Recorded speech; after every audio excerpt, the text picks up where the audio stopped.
maybe in the next year and a half, maybe we'll get a good chance to see someone whose name we can't, say they played well in Source 1.6. That would be great. That would be a lot of fun. It's a matter of time, of course. Especially now, that you're, an esports manager in Fnatic. That could be like a fun thing in the future to be the guy who actually spots some of those players and say, this guy is like, he's going to be good in 6 months. If we can just get him on our wing now. Totally, or we just create like a Fnatic gaming idol and I act like Simon Cowell or something like that. Exactly.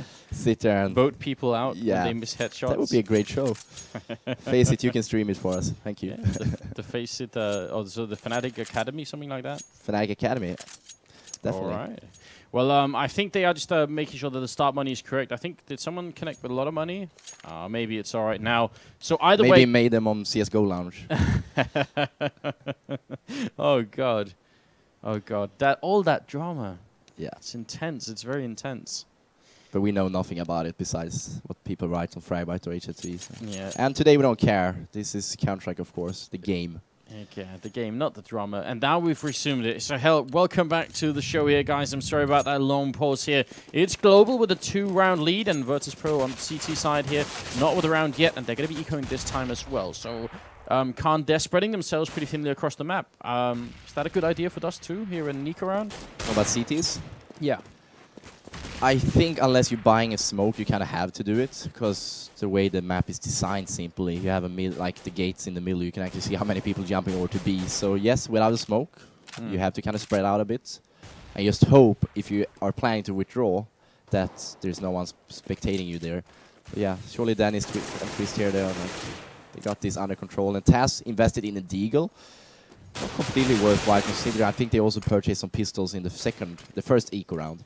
Yeah, and that's gonna, maybe be a problem if they will need a lot of money later on if they want to go for 1 AWP, but maybe even 2. That's pretty popular on this side. There's a nice shot from Neo, the 1D taking down Dennis. That's nicely done. The A bomb side is already under control for the terrorist side here. They've put down the bomb. So what's the best case scenario for Virtus.pro here? 3 on 4. Considering the fact Snax has picked up an AK, we do have a Deagle in the hands of Neo. Chill, just wait for the terrorists here to leave the bomb spot and maybe get a few more exit frags. That's what I would go for. I would also be a bit more aggressive than general, considering they bought pistols both the eco rounds, which means they would love to pick up a weapon here. But the Swedes are playing really smart. All of them are withdrawing down into long. So yeah, Snax keeps his AK, which is great. Saves him like 2.7k. But overall, this is a must-win round, I would say, for Virtus. Yeah, looking at the scoreboard, I think you're right about that. Snax with 3,300, and everyone else is very low, so must-win is the right term, I think. Dennis picks up an AWP, Pasha on the other side, and he's looking over here. Smokes and flash down the middle. Seems like it's going to be hard to find an opportunity, and neither player will do one, but look at what Pasha's up to. Boosted up in the middle. They take the kill on sight, so Virtus.pro don't even care about smoke grenades here. Nope, and that is such a historical position as well.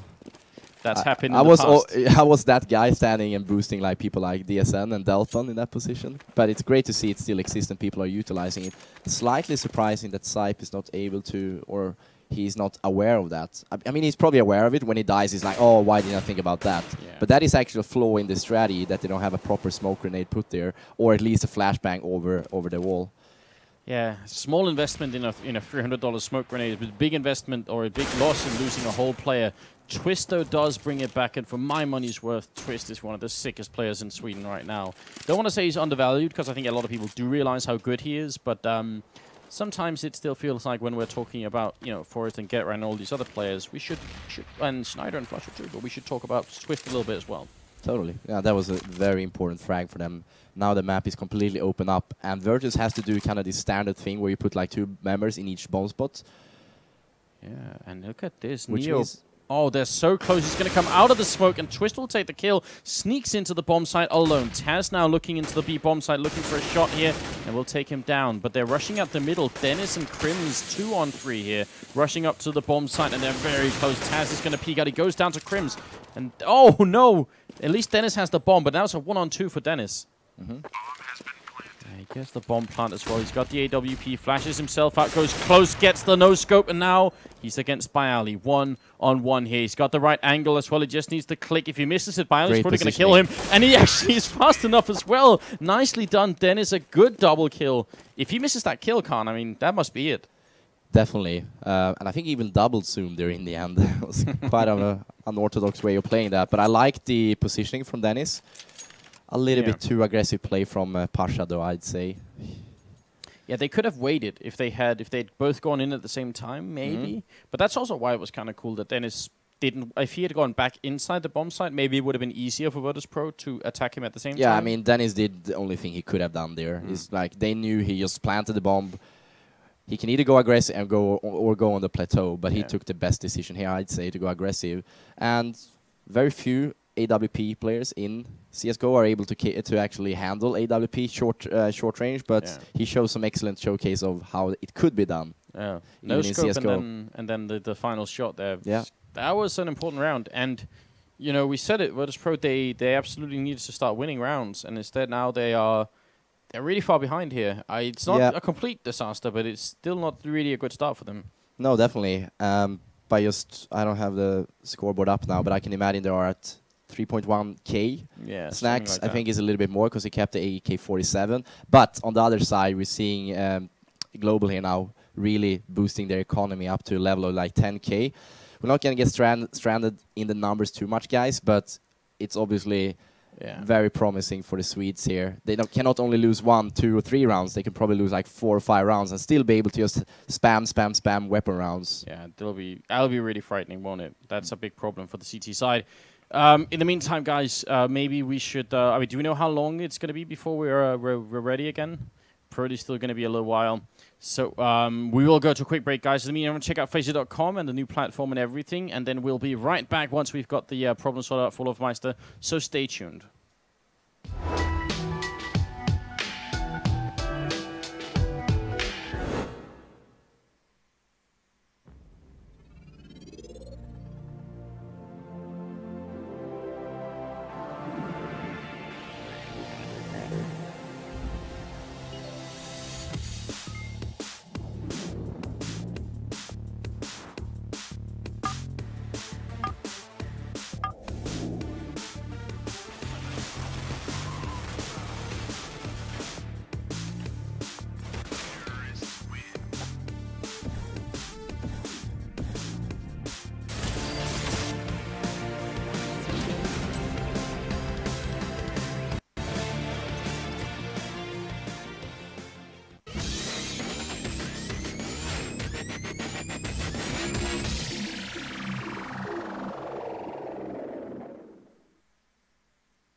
And welcome back, everyone. We're back in the studio again, and hopefully back with the game live here. Team Global versus Virtus Pro after a bit of a technical issue.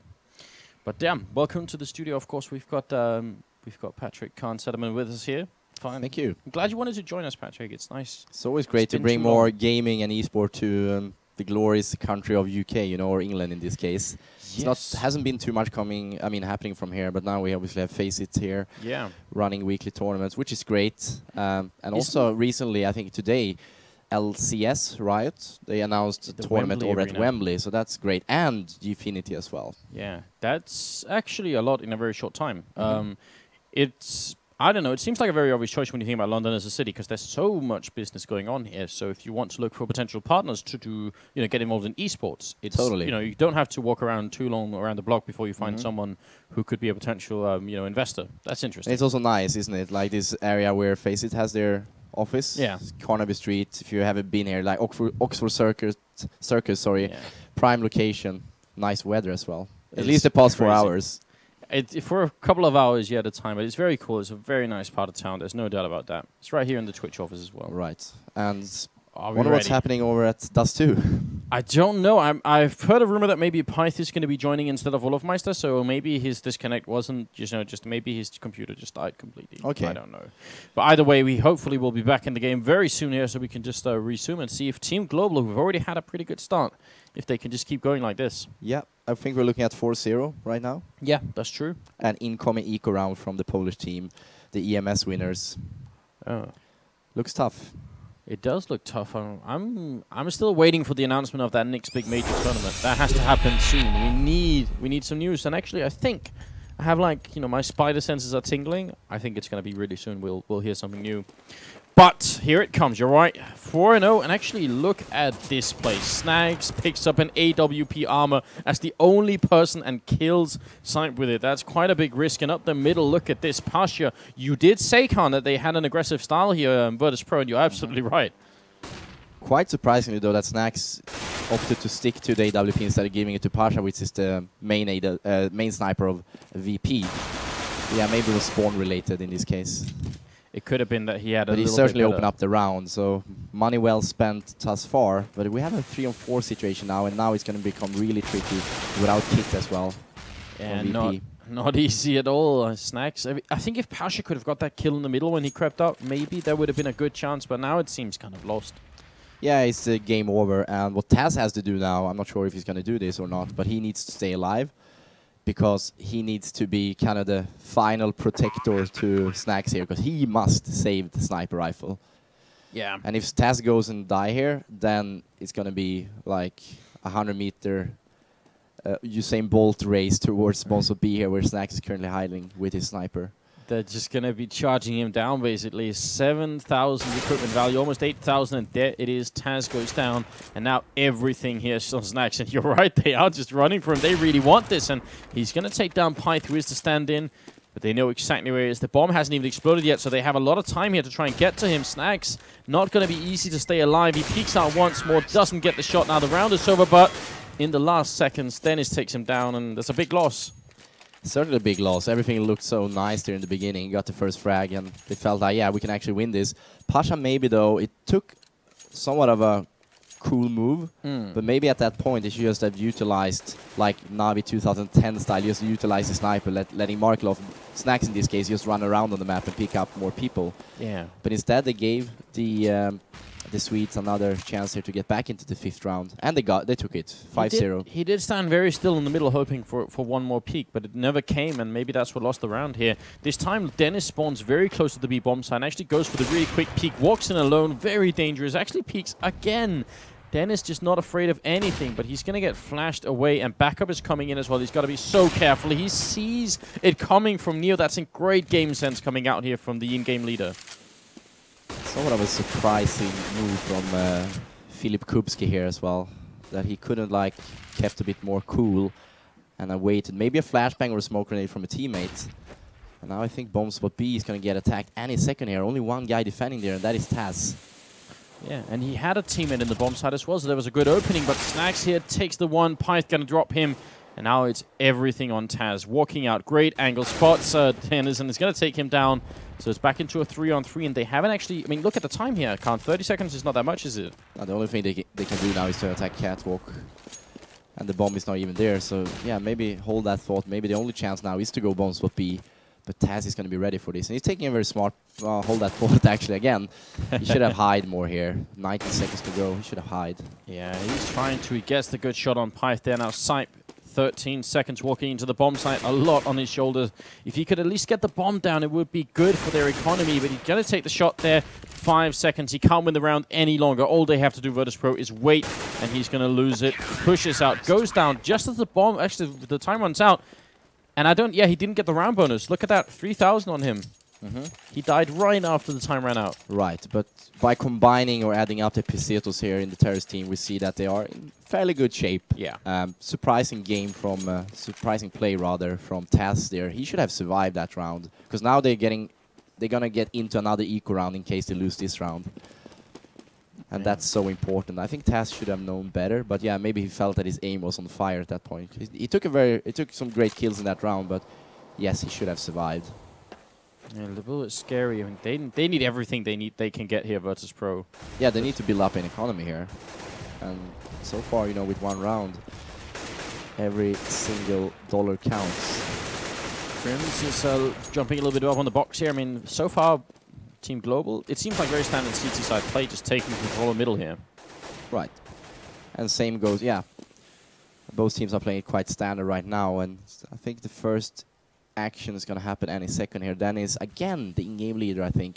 He's going to take over Catwalk with the sniper. Last time was Bombspot B, but what's interesting here is that he is the guy taking the action. And look at that. Pasha's waiting. So this is going to be AWP versus Sorp, and it will be the Polish player coming out on top. Good shot onto Dennis. That kind of sets it up nicely here for the CT side. Taz in a little bit of a predicament. He's in the corner flash, but now unflashed. Going to spray down. Takes Crims. I'm not even sure that's who he was aiming for. And inside, Neo with the spray actually doesn't connect with it. So now the bomb site's lost here.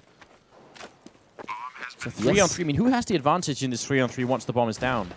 Depending on the health status and the amount of flashbangs or grenades, it's very tough to say. But in this given situation, I would give this to the terrorists here, the Swedes. Snax doesn't actually check the corner. Maybe if he should have known that Twist was there, that was a little bit strange. And now it kind of feels like they're just looking for exit kills, or Pasha at least, to save this AWP. Because they never build any kind of economy, so they have no choice anymore. Byali gets a kill, Pasha running away, and this is another round for Virtus. Oh, sorry, for Global. I think, Pasha should definitely stay away here. Saving that sniper rifle is so important. But yeah, by just going on the scoreboard again, we're going to see a Polish team versus Pro here being very poor. With some exceptions, of course. They might go for buy here, knowing that, you know, it's a little bit now or never. And you're right. Powered by 2 weapons. They might go for some Fama. Yeah, and pistols. That's what they do. Yeah, it's very interesting. So yeah, they're just, I mean, I guess last time they bought 1 AWP and just pistols, so this time it's sort of an upgrade. Byali going up very aggressively here, and Dennis actually, in spite of the peak there, just still gets the kill. Taz going to go down, and it's a great opening for Team Global, and Dennis very nearly is going to take down Byali. Somewhat of a redemption there on Pasha that took him out earlier. And just want to go back to that round we just saw, the 7th round. It was quite of a weird round, Anders. You don't necessarily see a sniper being the guy that fakes a bomb spot. Because this was a setup towards B, a split, I think. But Dennis was the guy taking over Catwalk and trying to get Pasha with him in the fake. But I have to say, the peak that Dennis did that round was very, very questionable. He had less than 50% chance to take out Pasha there, and then, in my opinion, that's a bad step. Yeah, that's very, very risky here, but it's working out for them, except for the fact that Pyth goes down. So now it's back into a 4-on-3, 40 seconds left, see if they can get anything done. Neo in the middle with an AWP. It's not that usual that we see him with it in Global Offensive, but back in the good old days, you did see Neo with any kind of weapon he wanted to. Totally. So he has, somewhere in the back of his bones, he still has that skill, maybe. Byali out here with the M4A1, takes down Sipe. The bomb has been planted, so it's a 2-on-2 retake coming in. Neo goes down, and now it's on Byali. He's already got the double kill, but he's going to have to look for a quad here. Just pushing out. Dennis is just, he's too good right now. Triple kill for him, and it is another round for the terror side. And we do have another pause coming in here. not sure exactly what is going on, but we do know, Anders, that it's 7-1 in favor of Team Global. Surprised? Actually, yeah, I'm very surprised. I would have thought that that Virtus Pro would have had, you know, I thought the score would be more like, you know, 5-3 or something like early on. I think Virtus Pro can do a lot more than they're doing right now. But in terms of, I kind of disagree, because I think online games have never been the forte of the polls for whatever reason. But it's true. I don't know. They end up in the big matches when it actually matters. EMS is one example, and historically ESWC, IEM, and all these tournaments they've been in, they are a LAN team. Let's put it that way. Whereas LGB, they are great on LAN as well. We saw them at EMS placing. They shared the bronze medal there. Yeah, but they are also a very good online team, I would say. Yeah, I mean, historically, the so-called Golden Five now, without Cuban and Lord, but those 5 players won more major tournaments than any other team, right? Totally, so, yeah. That does say a lot, and it's something that's worth thinking about. You're right. I don't know though. It's in spite of all the technical issues, because it seems like it's only the Swedish players being disconnected right now. They're still winning, so I guess that's something, you know. Yeah, and we saw Pyth coming in favor of, was it Twist or Olofmeister? I think was the one. Yeah. Let's see if they're gonna do another on-the-fly change here in terms of the lineup. Who's left? Maybe they can get like Celos in or something. Manne, the old CS1.6 player. Can they borrow some Fnatic players? Is that a thing? I think that would be against the rule sets here at FaZe, because Fnatic gonna play Dignitas. Scheduled at 11 tonight, I believe, CET time. But we probably have a few, not hours maybe, but a few minutes of delay, to say the least. We'll see how it goes. Of course, we are. But we're having a good time. All right, so we might actually have to move on and see if we can maybe join the next game, just because of all these technical issues. So guys, before we do anything else, we will go to a commercial break. Then we'll be back and we'll update you on the schedule here. So stay tuned, and we'll be right.